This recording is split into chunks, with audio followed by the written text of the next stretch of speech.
আপনি একটু মাঠে নিয়ে আসেন, আর একটু সাইডে নিয়ে আসেন, আপনার একটু স্পেস করে রাখেন।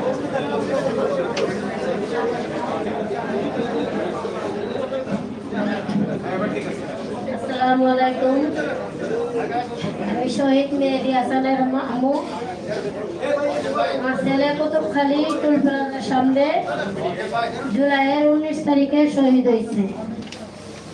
আমি আজকে সকল শহীদ পরিবারের পক্ষ থেকে, সকল আহত পরিবারের পক্ষ থেকে কইতাছি, আমার ছেলের মতো সকল শহীদের আহতদের বিচার আমি চাই।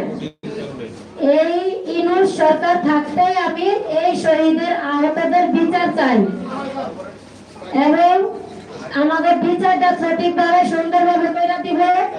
আর জুলাই সনদ, জুলাই ঘোষণাপত্র এগুলো আমাদেরকে অতি দ্রুত ভাবে দিব। আর এগুলো আইনি ভিত্তিতে দিব, যেন আমরা বাংলাদেশের নিরাপত্তা জীবন ভাবে বাঁচতে পারি, এরকম ভাবে দিব। করে সুন্দরভাবে বাঁচার মতো দিব এবং ডাক্তার ইউনূস স্যার থাকতেই দিব। না দিলে আমরা জীবনের কোনো আমাদের নিরাপত্তা নাই, আমাদের জীবনের কোনো ভবিষ্যৎ নাই। আমাদের ছেলে তো গেছে, এখন যদি এই ইউনূস সরকার থাকতে আমাদের এই জুলাই সনদ, জুলাই ঘোষণা না পত্র আইনি ভিত্তিতে না করে দেয়, তাহলে আমাদের জীবনের কোনো নিরাপত্তা নাই। তাহলে আমরা আমাদের জীবনের নিরাপত্তা চাই, সকল শহীদ পরিবারের বিচার চাই। অতি প্রথমে সকল শহীদ পরিবারের বিচার করে দিব ডাক্তার ইউনূস স্যার থাকতে, আর আহতদের বিচার করে দিব। আর আমরা জুলাই সনদ, জুলাই ঘোষণাপত্র অতি দ্রুত ভাবে দিব এবং আইনি ভিত্তিতে দিব।